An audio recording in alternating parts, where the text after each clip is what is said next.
The Vorthak Interspecies Academy's engineering hall buzzed with the usual morning tension. Cadet Diana Walsh adjusted her standard-issue toolkit on the workbench, trying to ignore the dismissive clicks emanating from her lab partner's mandibles.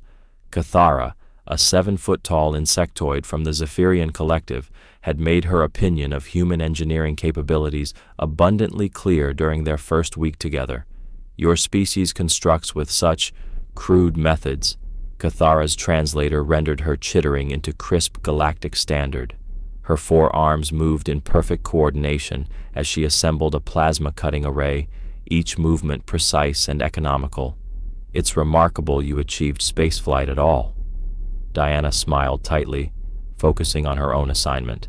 Around them, cadets from a dozen different species worked on their projects under the watchful compound eyes of Instructor Vexhai, a massive Krillian whose carapace bore the scars of countless engineering disasters. The morning light filtering through the Academy's crystal dome cast rainbow patterns across the metallic surfaces, but Diana barely noticed the beauty. She was too busy cataloging the weight distribution in her pack. 3 weeks into the semester, she'd learned that every species here had their specializations. The crystalline Etherians could phase shift through solid matter to inspect internal mechanisms. The gaseous Nebulon could compress themselves into microscopic spaces to reach impossible connections. The amphibious tidal folk could work in any liquid medium without breathing apparatus. Each race brought something extraordinary to the engineering challenges they faced. Humans, according to the general consensus, brought stubbornness and an alarming tendency to ignore safety protocols.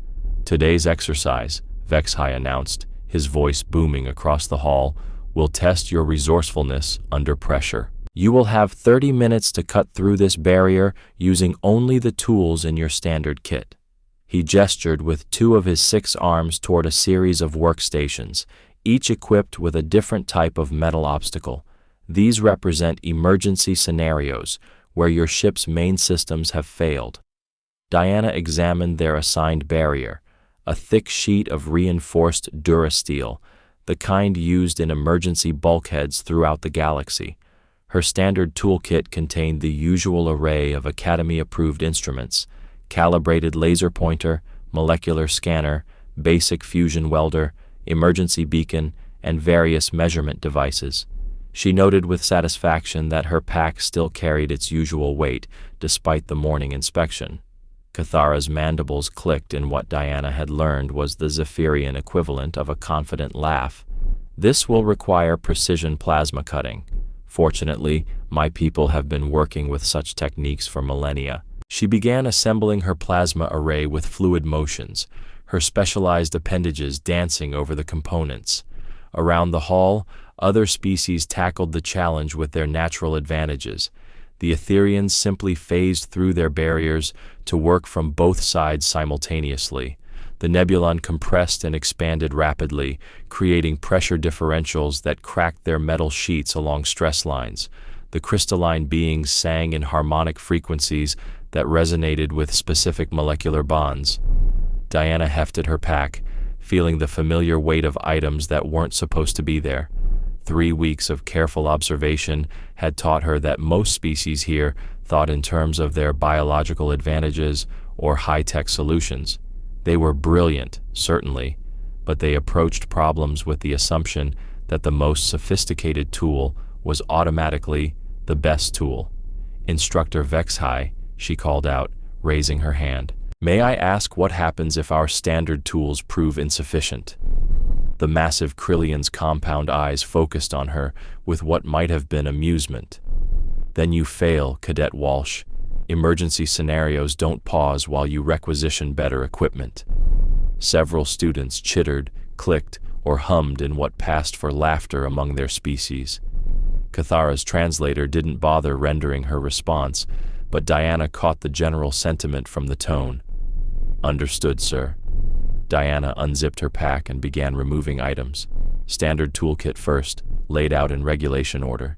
She made a show of examining each tool carefully, testing the fusion welder's charge level and checking the laser pointer's beam coherence. All the while, she kept one hand resting casually on the pack's main compartment. 25 minutes remaining. Cathara had her plasma array fully assembled and was beginning the delicate process of calibrating the cutting beam. The smell of ionized air filled their section of the lab, and small electrical discharges danced across her chitinous fingers. "Your fusion welder won't have sufficient power for this thickness," she commented without looking up. "Perhaps you should ask Instructor Vexhai for additional equipment allowances." "I appreciate the concern," Diana replied, still examining her standard tools. She picked up the molecular scanner and played its beam across the durasteel surface, noting the material composition and stress patterns. The barrier was indeed thick, nearly 3 inches of military-grade alloy designed to withstand direct plasma cannon fire. Other students were making steady progress. The Etherians had already begun their phase-cutting technique, creating perfectly smooth separations in their barriers. The pressure differential approach of the Nebulon was producing impressive spiderweb cracks. Even the more traditional high-tech approaches were showing results as various species applied their specialized tools and centuries of refined technique. Diana continued her scanning, mapping the internal structure of the durasteel with methodical precision. She noted the grain boundaries, the trace elements that had been added for strength, and most importantly, the slight variations in density that occurred during the manufacturing process. Every piece of metal carried the fingerprints of how it had been made. 20 minutes remaining. Cadet Walsh, Instructor Vexhai rumbled, his massive form casting a shadow over her workstation. "I notice you haven't begun cutting yet. Are you experiencing difficulty with your equipment?" "No, sir, just gathering data." Diana straightened up, her hand still resting on the pack. "I want to make sure I understand the problem completely before I begin."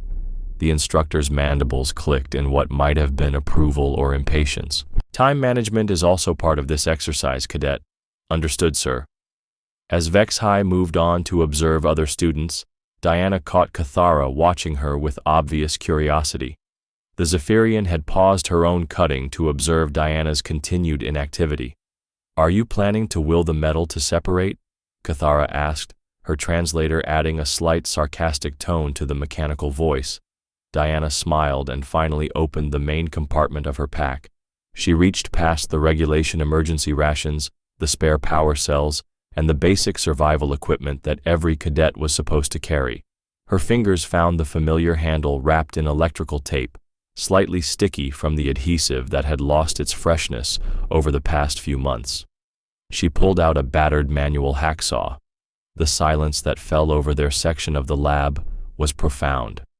Cathara's 4 arms froze in mid-motion, her plasma array humming forgotten in her hands.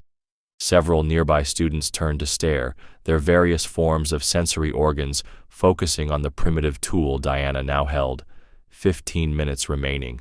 "Is that—" Cathara's translator struggled with the concept. "Is that a mechanical cutting implement?" "Hacksaw," Diana confirmed, testing the blade's tension with her thumb. The metal sang slightly, still sharp, still properly set. Standard issue for human emergency kits. Not particularly advanced, but it gets the job done. She positioned the saw against the durasteel barrier at a slight angle, following one of the stress lines she'd identified with her molecular scanner. The first stroke was experimental, just testing how the metal would respond to the blade's teeth. The durasteel sparked slightly, but the saw bit in with satisfying resistance. "You can't possibly cut through military-grade durasteel with that primitive tool," Cathara protested. "The molecular bonds alone require—" Diana began sawing with steady, rhythmic strokes. The sound filled the air around their workstation, a rough, mechanical scraping that seemed almost primitive compared to the hum of plasma cutters and the crystalline harmonics echoing from other stations. But the blade was biting deeper with each pass, following the stress line she'd chosen. "The thing about durasteel," Diana said conversationally, not breaking her rhythm, "is that it's incredibly strong against directed energy. Plasma, lasers, even focused radiation. The molecular structure is specifically designed to dissipate that kind of heat and energy." She paused to clear metal shavings from the growing cut. but it's still metal, and metal has grain boundaries, stress concentrations, and microscopic flaws from the manufacturing process. Cathara set down her plasma array entirely now, watching with undisguised fascination as Diana worked. The human's movements were steady and practiced, each stroke of the saw deliberately placed to maximize the cutting action. Small spirals of metal fell away from the growing groove, and the smell of heated steel began to mix with the ozone from the plasma cutters. 10 minutes remaining. Moreover, Diana continued, her breathing only slightly elevated from the physical effort, a hacksaw doesn't try to overpower the material. It works with the metal's natural properties, finding the weak points and gradually expanding them.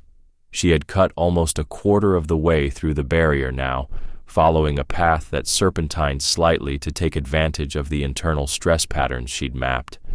Instructor HFY approached their station again, his compound eyes taking in the scene with obvious interest.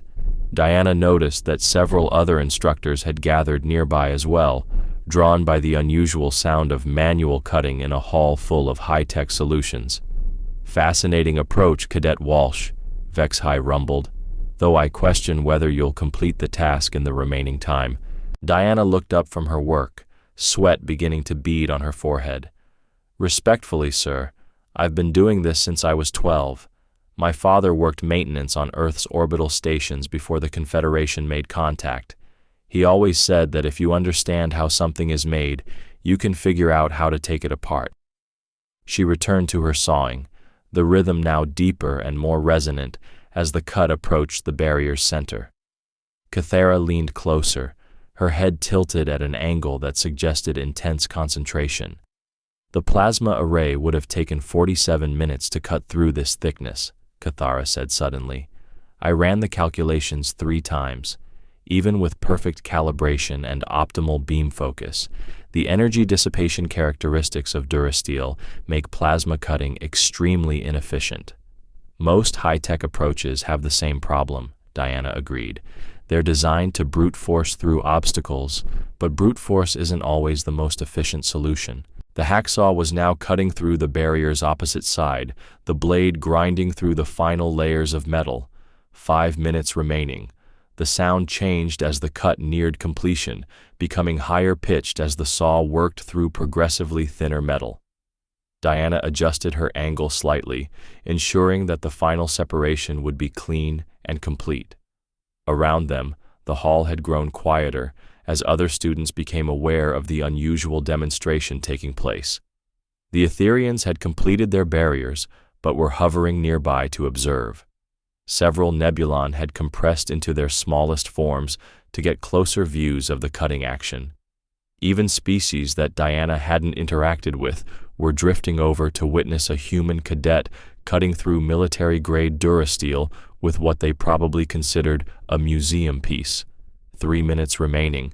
The final stroke of the hacksaw separated the barrier completely. The cut section fell away with a satisfying clang that echoed through the sudden silence of the hall. Diana straightened up, wiping sweat from her forehead with the back of her hand, and held up the hacksaw to examine the blade, still sharp, though it would need proper maintenance before the next use. "Time," called Instructor HFY, though his voice carried a note of something that might have been respect. Diana cleaned the metal shavings from her saw and carefully returned it to her pack, making sure it was properly wrapped and secured. Around her, she could hear the quiet conversations beginning as students and instructors discussed what they had witnessed.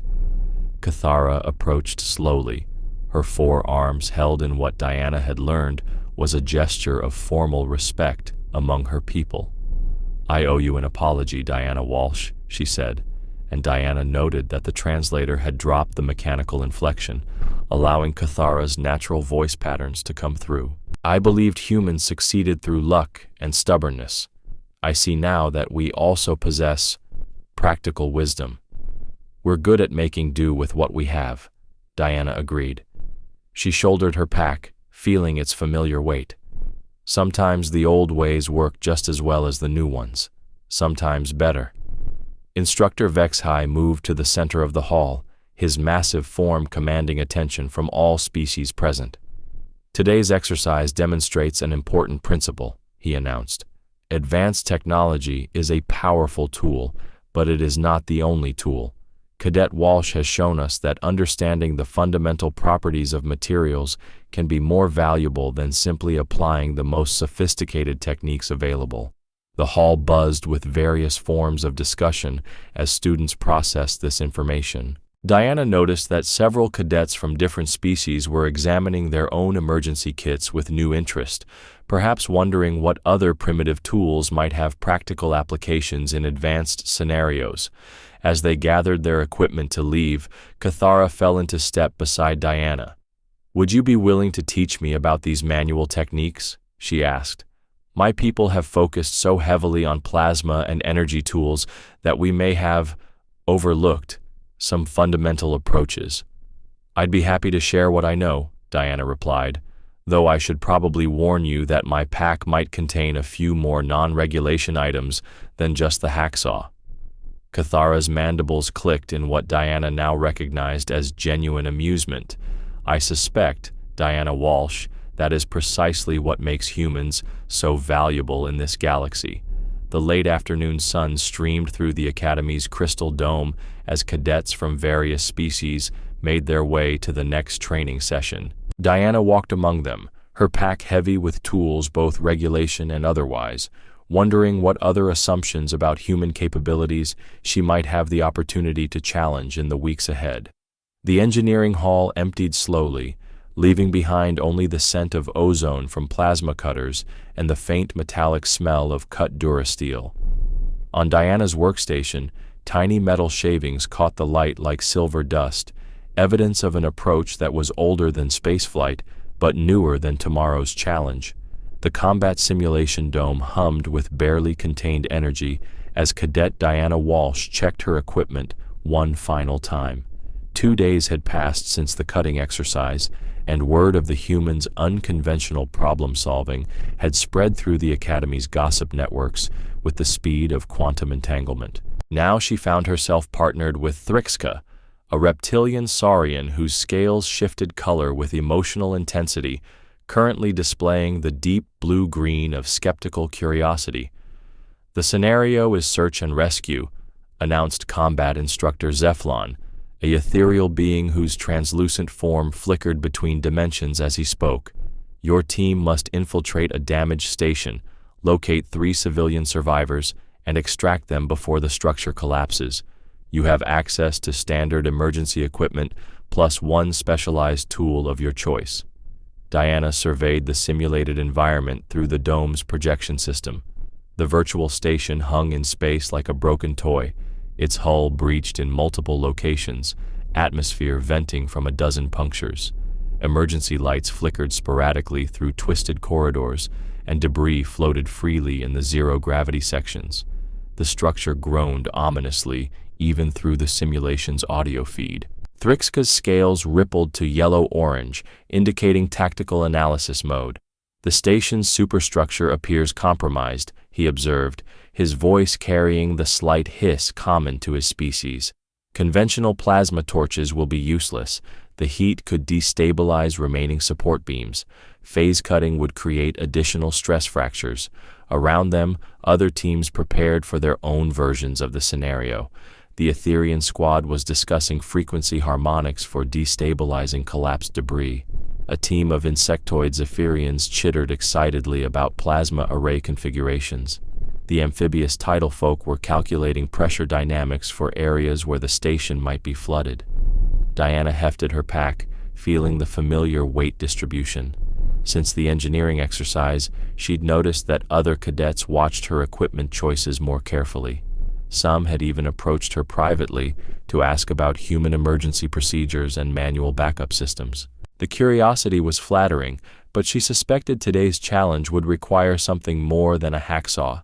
Standard emergency kit includes breach patches, atmosphere canisters, medical supplies, and basic cutting tools, Instructor Zephlon continued. Your specialized tool choice should reflect your assessment of the mission's primary challenges. Thrixka's scales shifted to the deep red of decision-making. I will requisition a gravitic manipulator, he announced. Moving debris in zero gravity while maintaining structural integrity will be crucial. Good choice, Diana agreed, though her own decision had been made the moment she saw the simulation. She stepped forward to the equipment dispensary. I'll take a pry bar. The silence that followed was becoming familiar. Instructor Zeflon's form solidified slightly, a sign of focused attention among his species.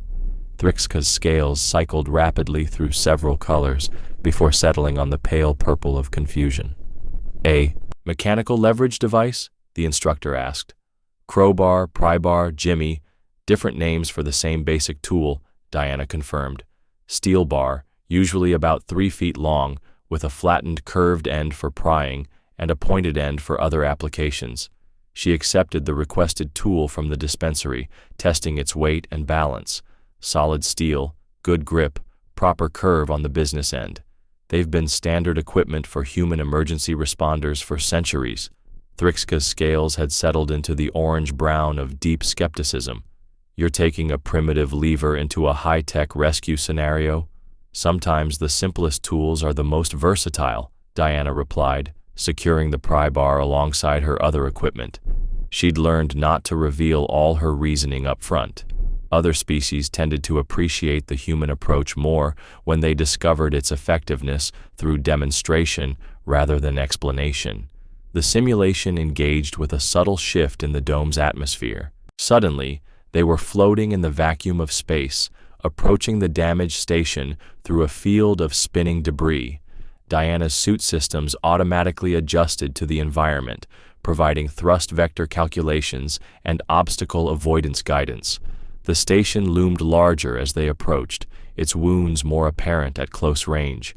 What had appeared as clean breaches from a distance revealed themselves as ragged tears in the hull, with twisted metal projecting inward like broken ribs. Atmosphere continued to vent from several locations, creating small ice crystals that sparkled in the distant starlight. Primary airlock is blocked, Thrixka observed, his suit's translation system rendering his words clearly despite the vacuum. His gravitic manipulator hummed to life, gently nudging aside smaller pieces of debris as they navigated toward the station. Emergency airlocks appear functional, but access corridors are compromised. Diana studied the station's structure through her helmet's heads-up display, noting the pattern of damage. Looks like an internal explosion, she commented. Probably started in the engineering section and propagated through the service corridors. The emergency compartmentalization held, but just barely. They found an intact airlock 3 levels down from the main breach. The outer door cycled normally, and atmosphere hissed around them as the chamber pressurized.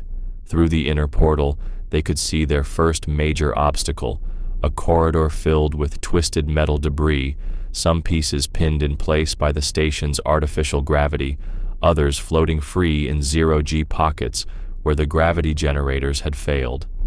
The gravitic manipulator should be able to clear a path, Thrixka said, raising his device.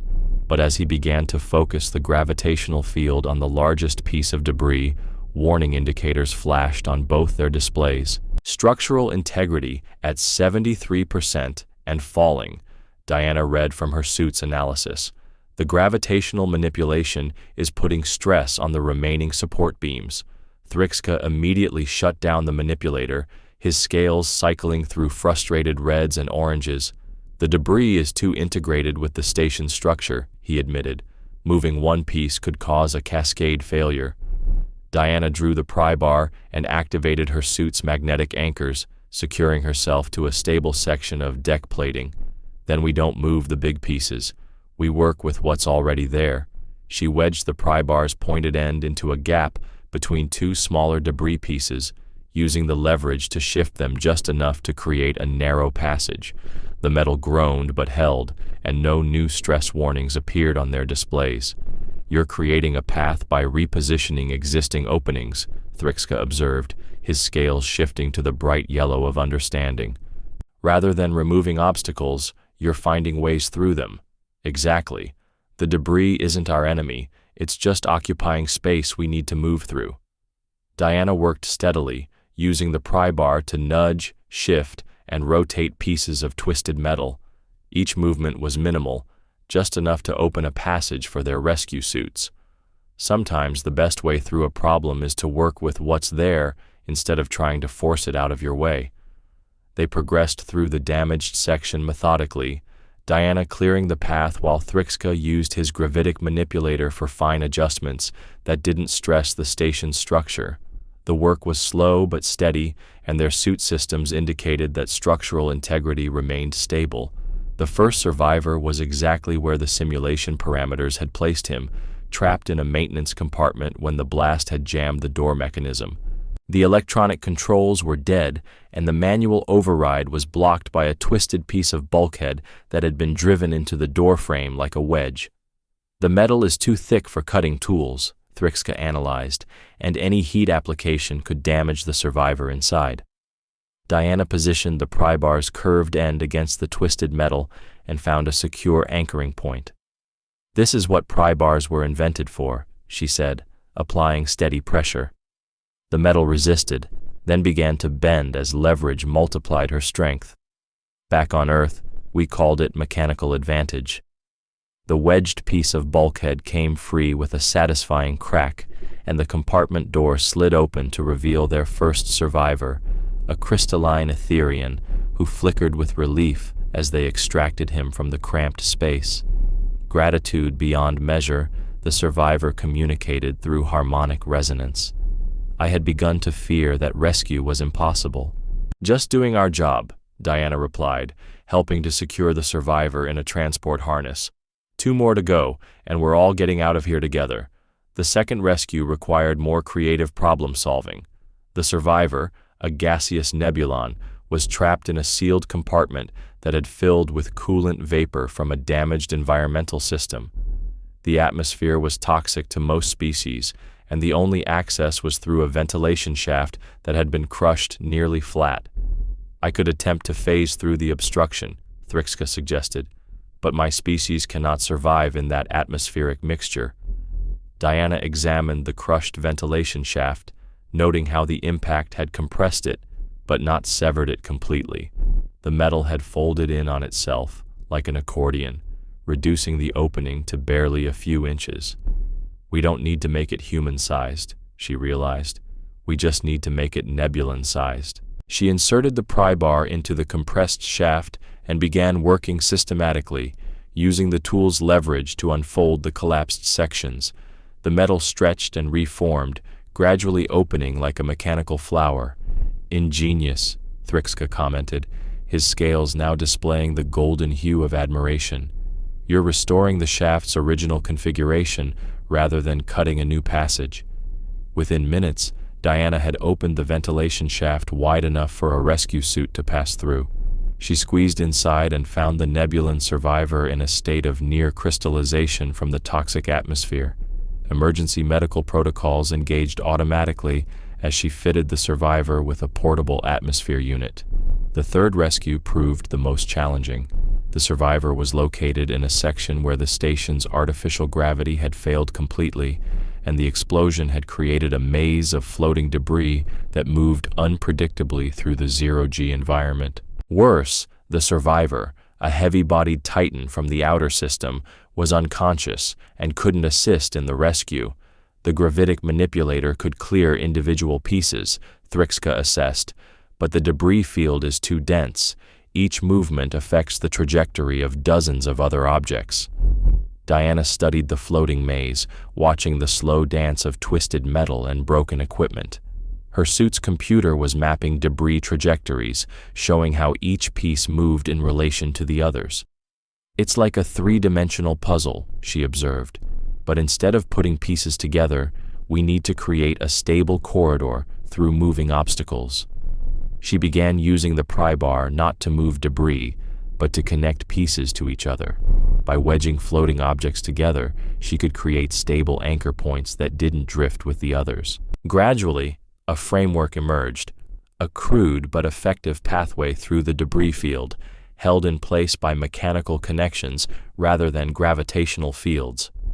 "You're building temporary infrastructure," Thrixka realized. using the debris to create its own support structure. The approach worked. They reached the unconscious Titan and began the delicate process of extraction. Diana's pry bar proved invaluable for maintaining their improvised pathway as they maneuvered the heavy survivor through the zero-gravity obstacle course. As they reached the final extraction point, their suit systems chimed with a priority alert. "Structural integrity now at 47%, the automated voice announced. "Catastrophic failure imminent." The station around them groaned ominously, and new stress fractures appeared in the bulkheads. They had perhaps minutes before the entire structure collapsed. "Emergency extraction protocol engaged," Diana announced, securing the final survivor. "All personnel to evacuation positions." But as they moved toward the exit, a new obstacle appeared. The same corridor they had carefully navigated earlier was now blocked by a massive piece of superstructure that had finally succumbed to the accumulated stress. Their carefully opened pathway was sealed behind tons of twisted metal. "Alternative route analysis shows no viable passages," Thrixka reported, his scales cycling rapidly through stress colors. "We are effectively trapped." Diana examined the new obstruction, noting how it had fallen. The massive beam hadn't just blocked their path, it had created a structural weakness in the entire section, but it had also formed a natural fulcrum point where tremendous leverage could be applied. "Help me position this," she said, indicating a smaller piece of debris that could serve as a pivot point. "I think we can use the station's own structure against itself." Working together, they positioned the pry bar against the fulcrum and the fallen beam. The leverage was enormous. The pry bar became a Class 1 lever with a mechanical advantage of nearly 50-1. "You intend to move that entire structural element?" Thrixka asked. "Not move it. Rotate it just enough to open a gap." Diana applied pressure to the pry bar. The metal groaned, and for a moment, nothing seemed to happen. Then, slowly, the massive beam began to shift. Just a few degrees, but enough to open a narrow escape route. They squeezed through the gap with their 3 survivors, just as the station's final structural supports failed. Behind them, the simulation dissolved into static as the virtual structure collapsed entirely. Safe in the dome's briefing area, they removed their helmets and gear as Instructor Zeflon materialized beside them. His ethereal form was more solid than usual, indicating focused attention and possible approval. "Mission successful," he announced. "All survivors extracted with 0 casualties. Time to completion, 37 minutes, 14 seconds.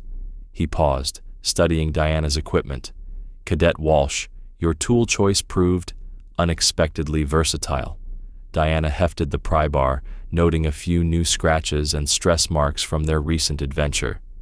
"It's not about having the most advanced tool," she said. "It's about understanding leverage, mechanical advantage, and material properties. This piece of steel has been solving problems for humans for thousands of years." Thrixka's scales had settled into a steady golden color, the hue of deep respect among his people. "I have learned something important today," he said formally. "Advanced technology is powerful, but fundamental principles are eternal. The lever, the fulcrum, the application of force, these concepts transcend any particular level of technological sophistication." As other teams completed their simulations, Diana noticed several instructors comparing notes and glancing in her direction. She was beginning to understand that her unconventional approaches were having an impact beyond just the immediate training exercises. Word was spreading through the academy that the human cadet had perspectives worth considering. The dome's lights shifted to evening cycle as the day's training concluded. Diana packed her equipment carefully, making sure the pry bar was properly secured alongside her other tools. Tomorrow would bring new challenges, and she had a feeling that her growing reputation for creative problem-solving would attract increasingly complex scenarios. As they walked back toward the dormitory complex, Thrixka asked, "What other tools do humans consider essential that might seem primitive to advanced species?" Diana smiled, adjusting the weight of her pack. "Well, There's this thing called a screwdriver. The Tactical Operations Center buzzed with pre-mission tension as teams prepared for their advanced combat scenario. Diana had barely settled into her assigned workstation when she noticed the unusual composition of today's group. Herself, Cathara from the Zephyrian Collective, Thrixka the Saurian, and two new faces, Veltar, a hulking crystalline being from the Prism Worlds whose faceted body reflected rainbow patterns across the walls, and Zaralyn, a graceful aquatic tidewalker whose environmental suit simulated her native high-pressure ocean environment. Mixed Species Tactical Unit, announced Instructor Commander Vorthak, a battle-scarred veteran whose cybernetic implants gleamed dully in the operational lighting. Today's scenario tests your ability to function as a cohesive combat team despite vastly different capabilities and approaches. His mechanical eye focused on each cadet in turn. Enemy forces have seized a strategic mining facility. Intelligence indicates heavy automated defenses plus unknown hostile personnel. Your mission: infiltrate, neutralize threats, and secure the facility intact. Diana checked her equipment loadout while listening to the tactical briefing. Standard combat kit this time. No specialized tool selection, but her pack still carried its usual extra weight, and after the past week's exercises, she suspected that weight might prove relevant before the mission concluded. Veltar's crystalline form chimed softly as he processed the mission parameters. Automated defenses suggest energy-based weaponry, he analyzed, his voice emerging from harmonic resonances within his crystal matrix. My light refraction abilities should provide adequate countermeasures against directed energy systems. Aquatic infiltration routes may be available, Zaralyn added, her suit's translation system rendering the complex tonal language of her people into galactic standard. Many industrial facilities incorporate water cooling systems that could provide alternate access paths. Cathara's mandibles clicked in tactical assessment mode. Plasma weaponry will be most effective against automated systems. My people's experience with siege warfare suggests concentrated firepower applied to critical system nodes. Thrixka's scales shifted to the deep blue-green of strategic thinking, coordinated assault utilizing each team member's specialized advantages. Standard combined arms doctrine adapted for multi-species capabilities. Diana listened to the analysis while studying the facility schematics. The mining operation was built into an asteroid, with multiple levels extending deep into the rocky interior. External defenses included automated turrets and scanning arrays. Internal security would likely involve choke points, redundant systems, and defensive positions designed to channel attackers into predetermined kill zones. Sound tactical thinking, Commander Vorthak acknowledged. However, be prepared for unexpected complications. Real combat rarely unfolds according to initial assessment.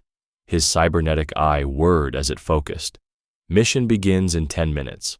Final equipment check. As the team prepared their specialized gear, Diana inventoried her own kit once more. Standard issue plasma rifle, charged and calibrated.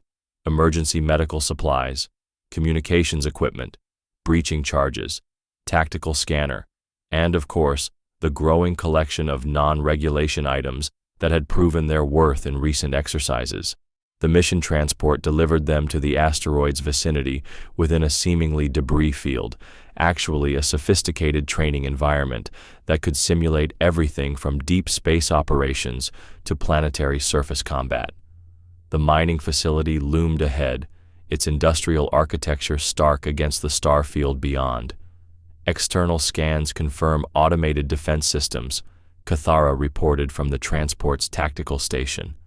12 visible turret emplacements, overlapping fields of fire. Standard approach vectors are heavily defended.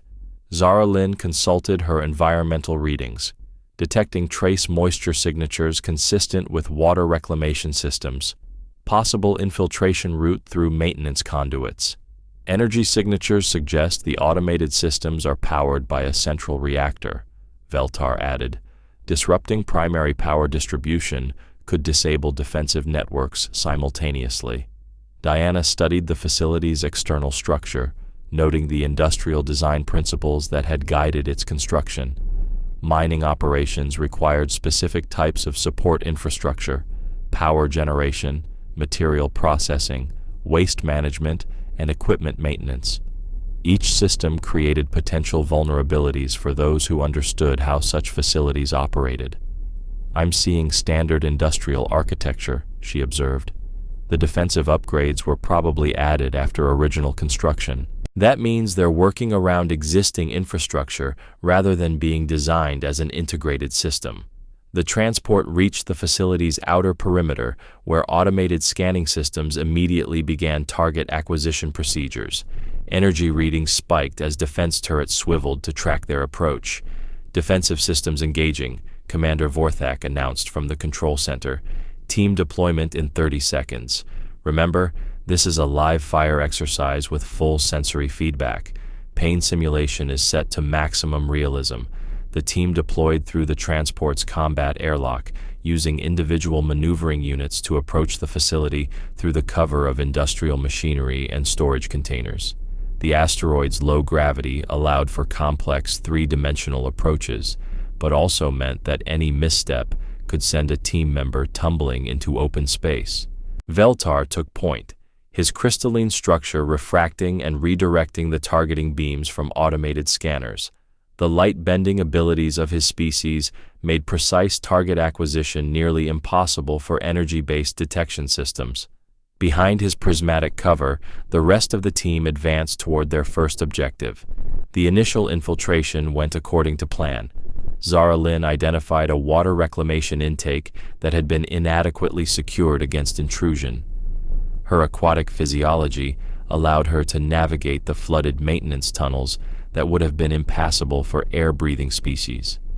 "Internal access achieved," she reported through the team's communication system, proceeding to unlock primary entry point. But as the team prepared to enter the facility proper, their first complication arose. The internal layout didn't match their intelligence briefing. Corridors had been rerouted, new bulkheads installed, and what should have been straightforward navigation routes had become defensive mazes designed to funnel intruders into carefully prepared kill zones. "Intelligence was incomplete," Thrixka reported, his scales showing the orange-red of tactical concern. "The facility has been extensively modified since our briefing data was gathered. They found themselves in a maintenance level that should have provided direct access to the central power distribution center. Instead, they faced a series of narrow corridors that twisted back on themselves, with automated defense turrets positioned at strategic choke points. The turrets were compact models designed for close-quarters engagement rather than the heavy artillery they'd observed on the facility's exterior. Cathara raised her plasma rifle, preparing to engage the nearest turret with concentrated fire. But as her targeting system locked onto the automated weapon, Diana noticed something that made her call for a halt. "Wait," she said, studying the turret's mounting system. "Look at how it's installed." The defensive turret was bolted to what had originally been a water pipe junction, with power cables snaking along existing conduits rather than through dedicated military-grade channels. The mounting bracket itself was clearly an aftermarket modification, designed to fit onto pre-existing industrial hardware. "They're using the original infrastructure as a foundation for the defensive systems," Diana continued, "which means they're constrained by the same engineering limitations as the original mining operation." She unshouldered her pack and began examining its contents, looking for tools that might address this particular type of challenge. The plasma rifle would certainly destroy the turret, but it would also create significant collateral damage to the water and power systems that the facility needed to continue operating. "Mission parameters require securing the facility intact," Veltar reminded them, his crystalline form refracting the turret's scanning beam away from the team's position. Excessive destructive force could compromise the mining infrastructure. Diana found what she was looking for: a compact multi-tool that looked unremarkable compared to the advanced weaponry her teammates carried. But this particular multi-tool had been modified extensively, with additional implements added to the basic design. "Industrial facilities have maintenance access points," she explained, approaching the turret from an angle that kept her outside its firing arc. The original designers needed ways to service the systems, which means she located a small access panel near the base of the turret's mounting system. The panel was secured with standard industrial fasteners rather than military-grade security measures. Her multi-tools screwdriver attachment fit perfectly. "You're going to attempt manual disabling of an automated defense system?" Cathara asked, her translator adding a note of incredulity to the mechanical voice.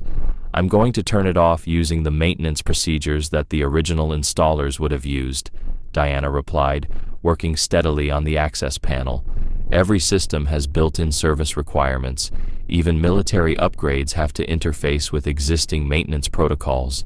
The access panel came away to reveal a junction box containing power feeds, data connections, and diagnostic ports. Diana's multi-tool included wire strippers and small cutting implements, tools that were intended for emergency repairs but worked equally well for strategic sabotage. "Cutting primary power feed," she announced, using the tool to sever the turret's main power connection. The automated weapon immediately went dark, its scanning systems powering down with a declining whine. "Remarkable," Zaralyn commented through her suit's communication system. "You've neutralized a sophisticated defensive system using basic maintenance techniques. The key is understanding that complex systems are built from simple components," Diana explained as they moved past the disabled turret. "No matter how advanced the overall design, there are always fundamental requirements: power, data, physical mounting points. Attack those fundamentals, and the sophisticated parts become irrelevant." They advanced through the modified corridors using similar techniques. Each automated defense system had been retrofitted onto existing industrial infrastructure, which meant each one had maintenance vulnerabilities that could be exploited with the right tools and knowledge. Diana's multi-tool proved invaluable for accessing junction boxes, severing power connections, and disrupting data feeds. But their progress was interrupted by the appearance of hostile personnel. 3 figures in advanced combat armor emerged from a side corridor, carrying weapons that hummed with barely contained energy. Unlike the automated systems, these opponents were clearly designed for combat rather than retrofitted from industrial equipment. "Contact," Thrixka announced, his scales immediately shifting to the deep red of combat readiness. 3 hostiles, unknown species, heavy armor, energy weapons. The narrow corridor offered little room for maneuver, and the hostiles' position gave them superior firing angles. Cathara's plasma rifle would be effective at this range, but the confined space meant that any missed shots would likely damage critical facility systems. Veltar stepped forward, his crystalline structure beginning to resonate at specific frequencies. "Attempting harmonic disruption of their targeting systems," he announced. But the enemy armor included countermeasures against sonic attack, and his efforts had minimal effect. "Aquatic assault not viable in current environment," Zaralyn reported. "Insufficient water for mobility advantage." Diana assessed the tactical situation while her teammates prepared for direct confrontation. The hostile forces had superior positioning and equipment designed specifically for combat, but they were fighting in an industrial environment that had been modified rather than purpose-built for warfare. She studied the corridor's ceiling, noting the pattern of pipes, conduits, and support structures that had been part of the original mining facility's design. Among them, she could see a main water line that fed the facility's processing systems, a pipe large enough to carry significant pressure and flow. "I need 30 seconds, she told her teammates, pulling a small shaped charge from her emergency kit. "Keep them busy, but don't advance." Diana's multi-tool included a utility knife with a serrated edge designed for cutting through tough industrial materials. She began working on a section of pipe insulation, exposing the water line itself.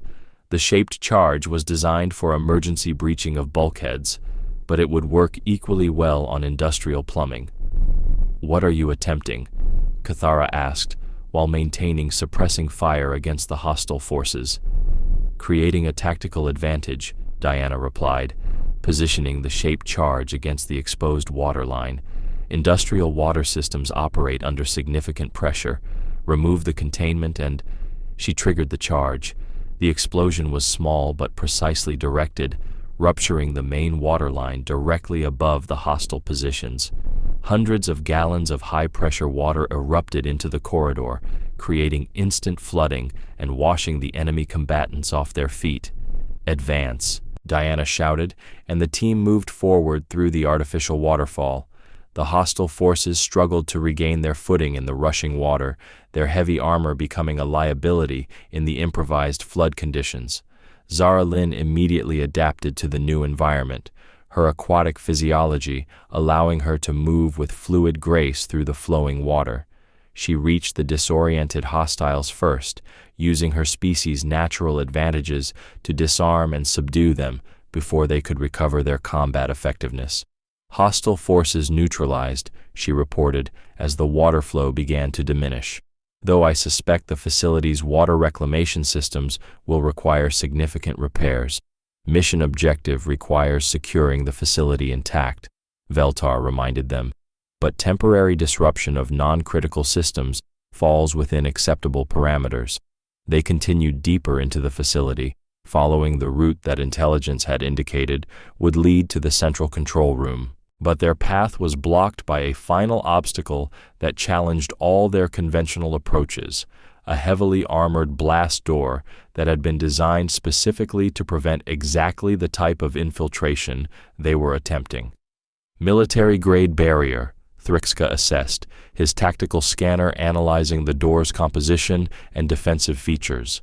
Plasma-resistant armor, harmonic dampeners, electromagnetic shielding.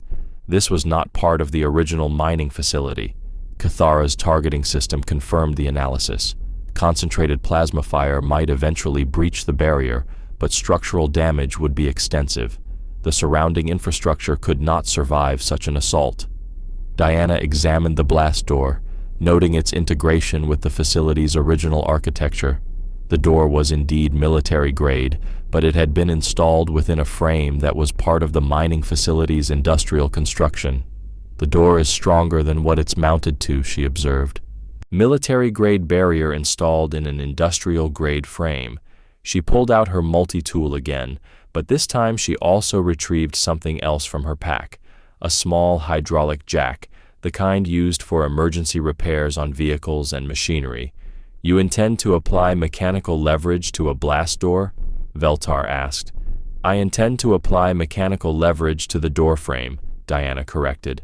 She positioned the hydraulic jack between the blast door and its mounting frame, using her multi-tool to create anchor points for the jack's pressure plates. "The door itself is impregnable," she explained, as she began operating the jack's pumping mechanism. But the frame was designed to support the weight of a normal industrial door, not to resist the sideways pressure that a hydraulic jack can generate. The frame began to deform as pressure built up in the jack's cylinder. The blast door remained intact, but its mounting points were gradually giving way to forces they had never been designed to withstand.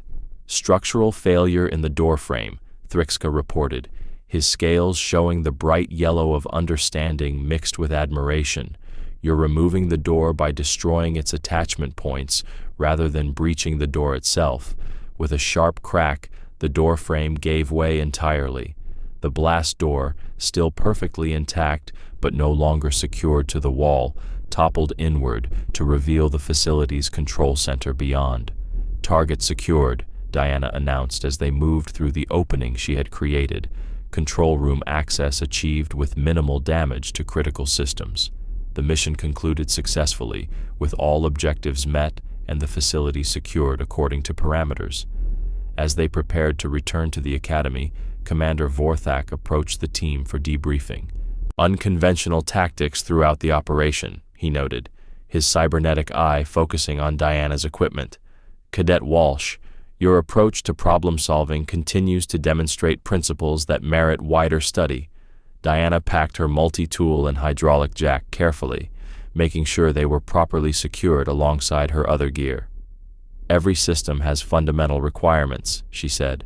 "Power, structural support, basic engineering principles. focus on those fundamentals, and even the most advanced systems become manageable. Cathara's mandibles clicked in what Diana now recognized as respect. Your species approaches warfare like engineering problems to be solved rather than obstacles to be overwhelmed. Sometimes the indirect approach is more effective than the direct one, Diana agreed. Sometimes you have to work with what's there instead of fighting against it. As they returned to the academy, Diana noticed that word of their mission had already begun to spread. Other cadets watched her with expressions that ranged from curiosity to respect, and several instructors made notes on portable data devices as she passed. The human approach to problem-solving was clearly generating interest throughout the academy.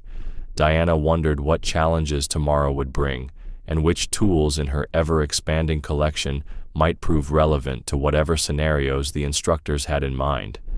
The Advanced Demolitions course was held in a specialized facility deep beneath the academy's main campus, where explosive exercises could be conducted without risk to the surface structures. Diana found herself assigned to a team with 3 experienced upperclassmen: Corvin, a methodical Vorthak engineer whose chitinous plates gleamed under the laboratory lighting; Nisa, an elegant Sylvan whose plant-like physiology allowed her to sense chemical compositions through specialized root tendrils; and Jackson, a cybernetic-enhanced human from the Outer Rim colonies, whose body showed the extensive modifications common to zero-G construction workers.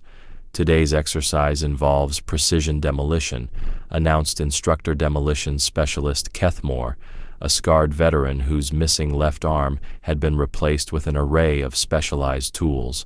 You must bring down this structure.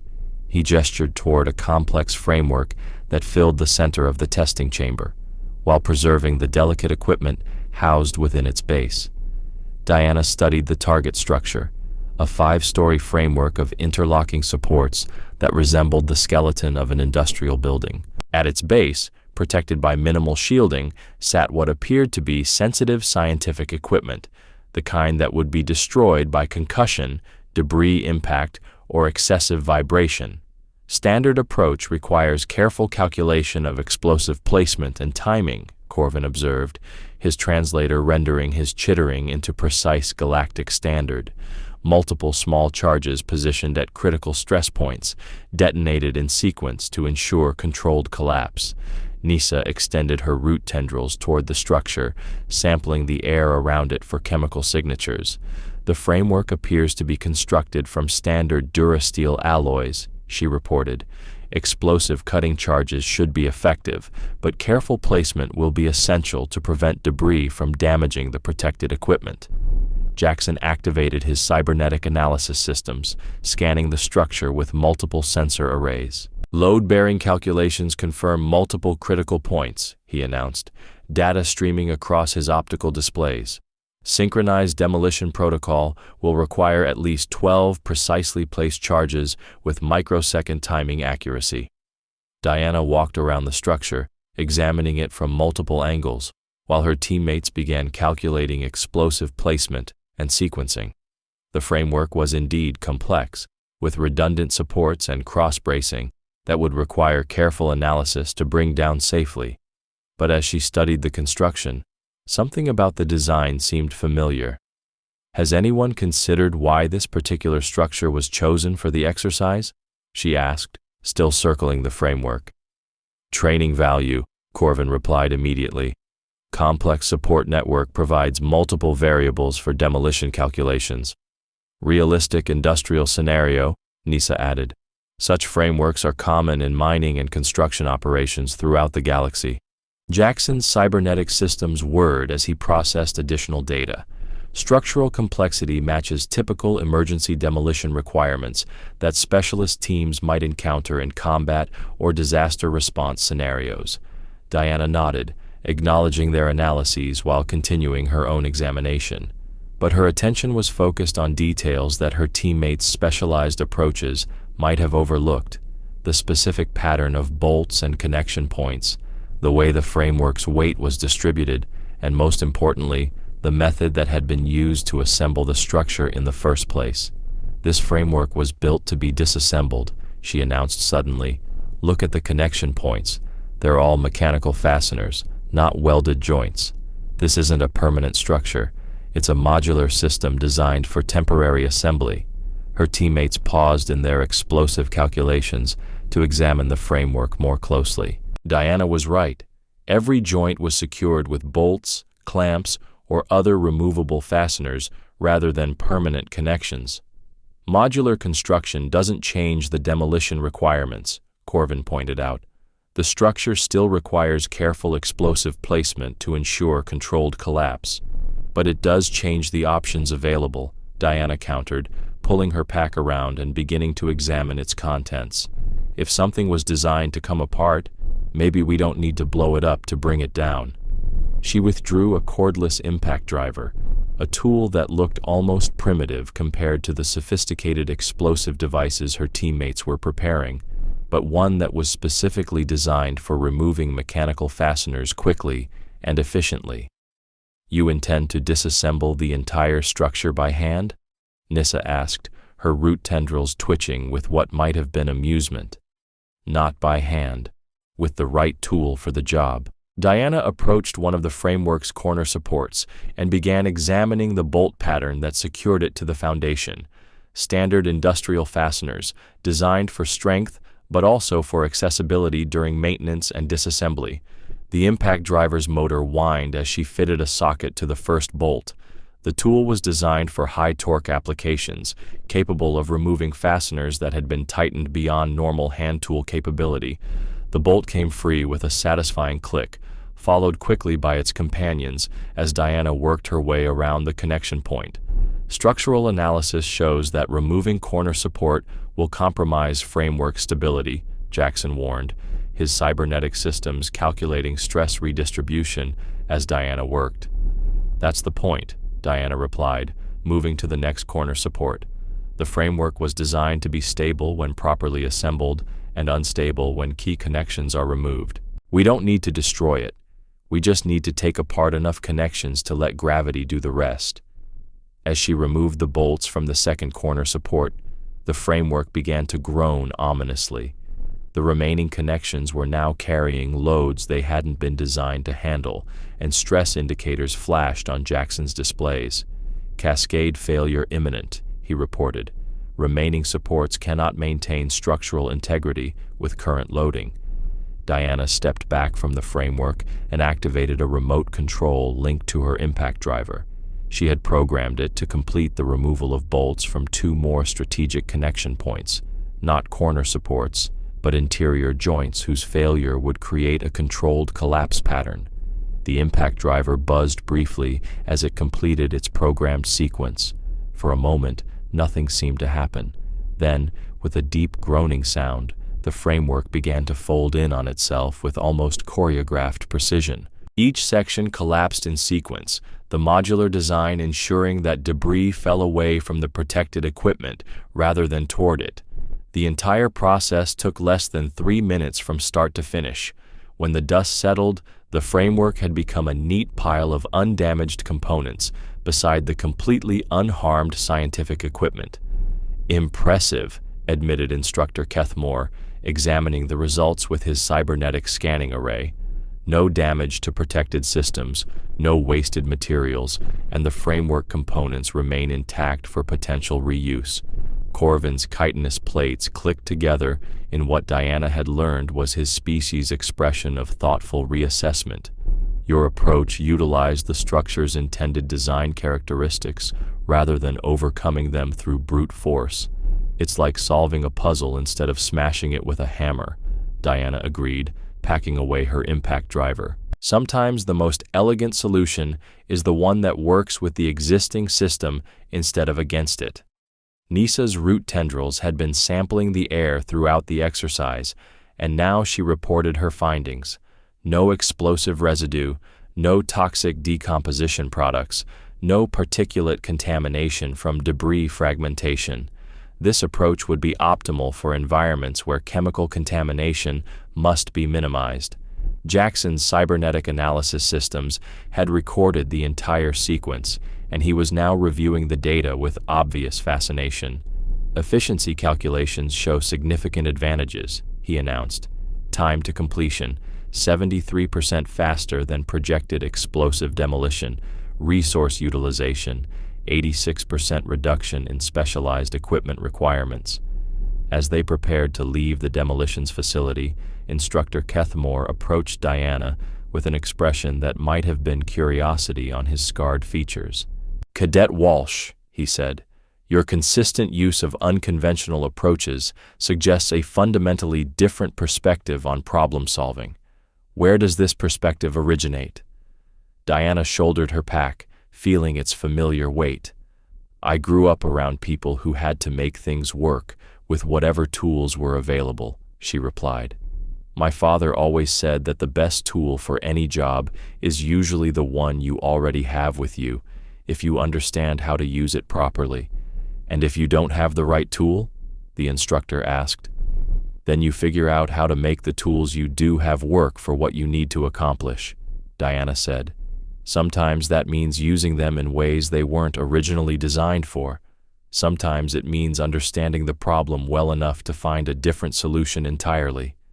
As they returned to the Academy's main levels, Jackson fell into step beside Diana. His cybernetic enhancements gleamed in the corridor lighting, and his optical displays continued processing data from the exercise. "I've been analyzing your approach across multiple training scenarios," he said. "There's a consistent pattern of identifying fundamental system characteristics that others overlook. Is this typical of baseline human problem-solving methodology?"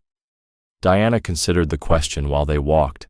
Around them, cadets from dozens of species moved through the corridors, each bringing their own specialized capabilities and perspectives to the challenges of interspecies cooperation. "I think humans have to be generalists," she said finally. "We don't have natural advantages like other species. No ability to phase through matter, no harmonic resonance, no specialized sensory organs. So we've learned to pay attention to things that species with specialized abilities might take for granted, such as basic engineering principles, how things are made, how they're put together, how they're supposed to work. If you understand those fundamentals, you can usually find ways to work with any system, even if you don't have specialized tools or abilities." Jackson's optical displays flickered as he processed this information. Adaptive problem-solving based on universal principles rather than specialized advantages. Interesting approach. They reached the dormitory levels as the Academy's lights began cycling toward evening mode. Diana was looking forward to some quiet time to maintain her equipment and prepare for whatever challenges tomorrow might bring. But as she entered her quarters, she found a message waiting on her personal communication system. The sender was listed as Academy Administration, and the priority code indicated official business. "Cadet Walsh," the message began, "your recent performance in training exercises has been brought to the attention of the Academy's Advanced Studies Committee. You are requested to report to Conference Room 7 at 0800 tomorrow for evaluation and possible assignment to specialized curriculum tracks." Diana read the message twice, then checked her equipment pack once more. Her collection of non-regulation tools had been growing steadily as she discovered their usefulness in various scenarios. She had a feeling that tomorrow's evaluation might provide opportunities to expand that collection even further. The Academy's Advanced Studies Wing occupied the highest level of the central spire, with panoramic windows offering views across the training grounds and out to the stars beyond. Diana had never been in this section before, and the subtle differences in architecture and decoration suggested that this was where the institution's most important decisions were made. Conference Room 7 was larger than she had expected, with a circular table surrounded by chairs designed to accommodate the physiology of multiple species. Waiting for her were 5 figures she recognized as senior Academy instructors, plus 2 she didn't recognize at all, beings whose presence suggested they represented interests beyond the Academy itself. "Cadet Walsh," greeted the figure at the head of the table, "please be seated. I am Dean Morthak of the Advanced Studies Committee." The speaker was a tall, elegant being whose species Diana didn't immediately recognize. Humanoid in basic form, but with features that suggested adaptations for a high-gravity world. Diana took the indicated chair, noting that her pack was heavier than usual today. She had brought along several items that weren't strictly necessary for a routine meeting, but experience had taught her that academy situations rarely remained routine for long. "We've been reviewing your performance across multiple training scenarios," Dean Morthak continued. "Your approaches to problem-solving demonstrate characteristics that our instructional staff find noteworthy." One of the unknown figures leaned forward. This being wore the insignia of the Galactic Defense Force, and his cybernetic enhancements suggested extensive combat experience. "I am Colonel Vexthran, Special Operations Command. We've been monitoring promising cadets for potential early recruitment into specialized programs."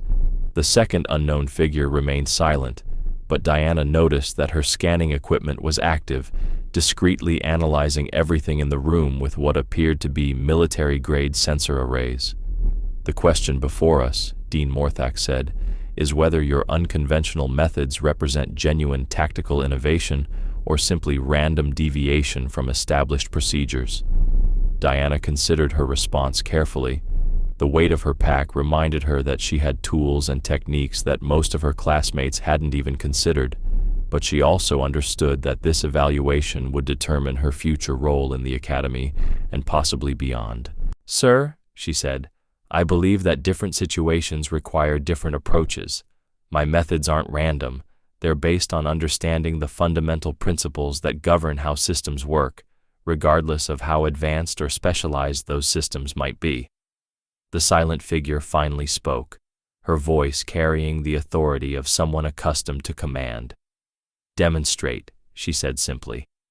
Before Diana could ask what she meant, panels in the conference room walls slid open to reveal a complex mechanical puzzle, a three-dimensional maze of interlocking components that filled most of the available space. The device hummed with barely contained energy, and status displays indicated that it was some kind of security system. "This is a Catherian logic lock," Colonel Vexthran explained. "Advanced civilization, technology several centuries ahead of most galactic standards. These devices are used to protect high-value installations throughout their territory." Dean Morthak activated a holographic display showing the lock's internal structure. Traditional approaches require either advanced mathematical computation to solve the logical sequence or specialized tools designed specifically for Catherian technology. Most cadet teams require several hours to achieve access. "You have 30 minutes, the silent figure added. "Standard Academy toolkit only." Diana approached the logic lock, studying its external features, while the evaluation committee observed from their seats. The device was clearly sophisticated, with components that shifted and moved in response to inputs from multiple control interfaces. But like every other system she had encountered, it had been built according to fundamental engineering principles that transcended any particular level of technological advancement. She began by examining the power connections and structural mounting points, looking for the basic requirements that every system needed to function. The logic lock required power, physical support, and some method of interfacing with users. Each of these requirements created potential approaches for someone who understood how to work with existing systems. "Interesting methodology," Colonel Vexthran observed. "Most candidates attempt to solve the logical puzzle immediately. I'm trying to understand how the puzzle works before I try to solve it," Diana replied, pulling her multi-tool from her pack. "Every system has maintenance requirements and operational parameters. Understanding those can provide alternatives to the intended solution method." She located what appeared to be a diagnostic port near the base of the logic lock, partially concealed behind decorative paneling. Her multi-tool's smaller implements allowed her to remove the panel covering and expose the underlying connection points. "Service interface," she announced. "Even advanced civilizations need ways to maintain and repair their security systems." The diagnostic port accepted a standard data connector from her toolkit, and her scanner immediately began receiving status information from the logic lock's internal systems.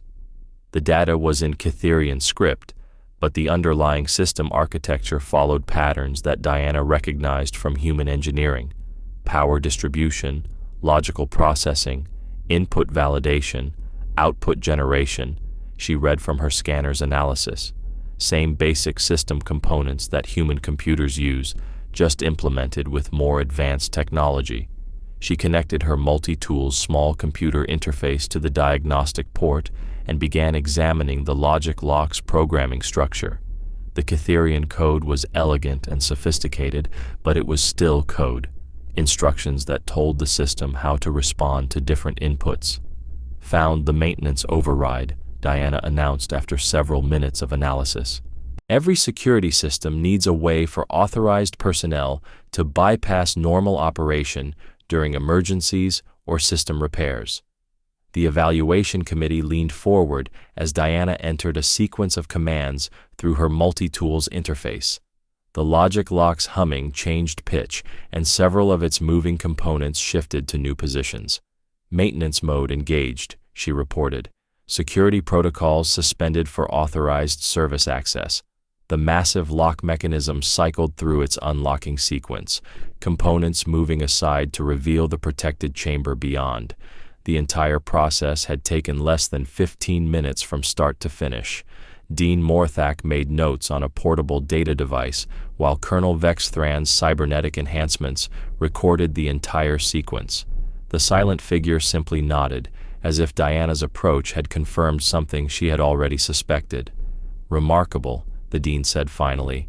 "You bypassed one of the galaxy's most sophisticated security systems using basic maintenance procedures. Every system has built-in requirements for service and repair," Diana replied, disconnecting her equipment and carefully replacing the diagnostic port's covering panel. Those requirements create access points that exist regardless of how advanced the primary functionality might be. Colonel Vexthran stood and approached Diana with obvious interest. "Your methods suggest training in system infiltration and technical reconnaissance. Have you received instruction in these areas?" "No, sir. Just general engineering principles and practical experience with equipment maintenance." Diana packed away her multi-tool, noting that several of the evaluation committee members were studying her equipment with obvious curiosity. The silent figure finally introduced herself. "Director Zaineth, Strategic Intelligence Division. We've been looking for individuals who can approach complex problems from perspectives that our adversaries won't anticipate." Dean Morthak consulted his notes before speaking. "Cadet Walsh, based on today's evaluation and your overall academy performance, we're prepared to offer you placement in the Advanced Tactical Studies program. This would involve specialized training in unconventional warfare, technical reconnaissance, and multi-species operations." Diana considered the offer while looking out at the stars beyond the conference room windows. Advanced placement would mean new challenges, specialized equipment, and opportunities to work with the most sophisticated technology in the galaxy. But it would also mean leaving behind the general curriculum that had allowed her to develop her unique approach to problem solving. "Sir," she said finally, "would the advanced program allow me to continue working with mixed species teams on practical engineering challenges?" "The curriculum would focus on specialized tactical applications," Colonel Vexthran replied. "Less emphasis on general problem solving, more concentration on specific military scenarios." Diana thought about her teammates from recent exercises. Cathara with her plasma expertise, Thrixka's tactical analysis, Veltar's crystalline abilities, Zara Lynn's aquatic advantages.